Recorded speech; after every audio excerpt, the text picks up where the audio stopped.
तैयार बैठे, दोनों हाथों की तालियां बजाते हुए करेंगे। ओ मेरा कोई न सहारा बिन तेरे, रघुराम रमैया मेरे।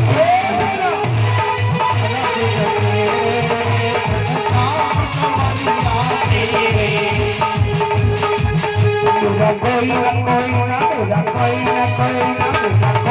सहारा बिन तेरे, रघुराज रमैया मेरे।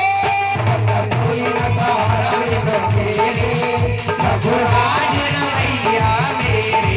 रघुराज रमैया मेरे, रघुराज रमैया मेरे, रघुराज रमैया।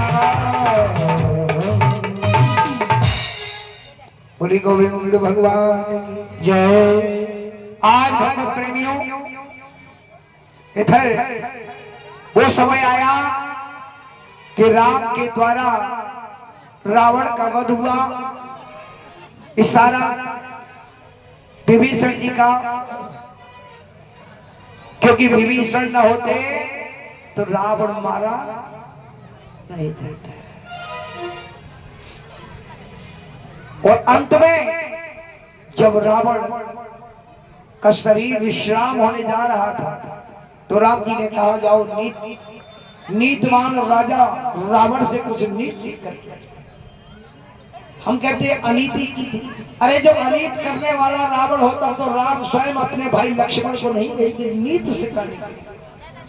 कहां प्रमाण नहीं दूं आपको, एक प्रमाण नहीं हर जगह है, लेकिन हमने कभी समझा नहीं, सोचा नहीं और बातों पर ध्यान नहीं दिया।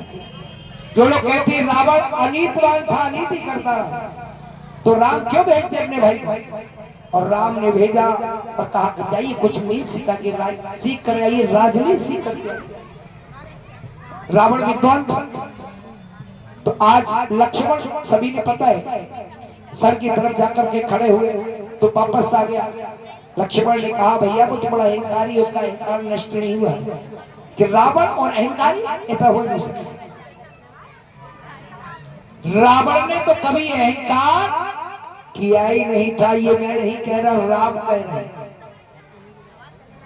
रावण ने कभी अहंकार किया? अरे उसने तो वही कार्य किया है जो उसे करना चाहिए। एक बहन की लज्जा बचाने के लिए उसने ध्वंस किया। क्या हर इंसान का दायित्व है, अहंकार बस कुछ नहीं किया। अच्छा एक बात बताइए, आपने उसको प्रणाम किया क्या? किधर खड़े होकर के किया? तो किसी की तरफ। अब अहंकारी वो नहीं आप। राम ने कहा उसे अहंकार नहीं, आपको अहंकार है। आप एक ब्राह्मण के सर के ऊपर खड़े होकर के उसे प्रणाम करेंगे तो क्या वो तुम्हें आशीर्वाद नहीं देगा? जाओ पैरों की तरफ जाकर प्रणाम। राम और लक्ष्मण आए। लक्ष्मण ने आगे बढ़कर के राम साइड से खड़े हो गए और लक्ष्मण को देखकर प्रणाम किया। उनके इस प्रणाम तुमका आशीर्वाद, सर्वदा साधुवाद आपके साथ रहे, शुभाशीष आपको मिले, पूरे संसार में आपके यश फैले। और किस लिए आए? अपनी मैं नीति सीख लिया है।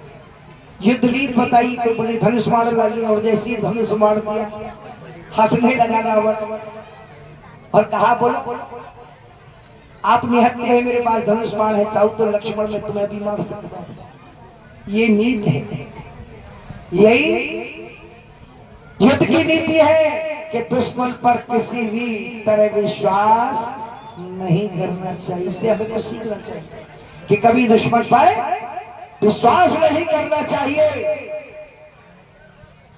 राम आए, राम के दर्शन पाए, कहा कहो आप चाहो तो हम आपको जीवित करते कि नहीं, हमें जीने की आवश्यकता नहीं, हम जीना नहीं चाहते। हमें तो आप एक बात बताइए, विजय किसकी हुई? राम ने कहा हमारी, और आपने कहा हुई, और किसकी हुई है? बोले मेरी विजय हुई है। कैसे? देखिए मैंने जीते जी आपको अपनी लंका में, अपनी नगरी में प्रवेश नहीं करने दिया, और आपके जीते जी मैं आपके धाम को जा रहा हूँ। ये जीता कौन? अभी तो जीते हैं। जयघोष किया, श्री राम का नाम पुकारा और भगवान के श्री चरणों में अपना दम तोड़ दिया। बोलिए गोविंद भगवान की जय। इसके बाद विभीषण जी को बुलाया, उनको धन्यवाद देना चाहते थे। विभीषण ने हाथ जोड़े, बोले प्रभु इसमें मेरा कोई हक नहीं, असली शक्ति तो किसी और की है। किसकी? उर्मिला की कि नहीं? हमारी बहन सूर्पनखा की। आइए उस बात को बीच में छोड़ के चल रहे थे, अब याद करते सूर्पनखा। उन्हें असली शक्ति आपको जो मिली है रावण वध में, वो हमारी बहन सूर्पनखा ने दी है, जिसका 28 वर्ष का निर्जला व्रत, जिसने 28 वर्ष 28 वर्ष तक आपका इंतजार किया, बिना श्रृंगार, बिना अन्न जल के, तो उसी की शक्ति थी।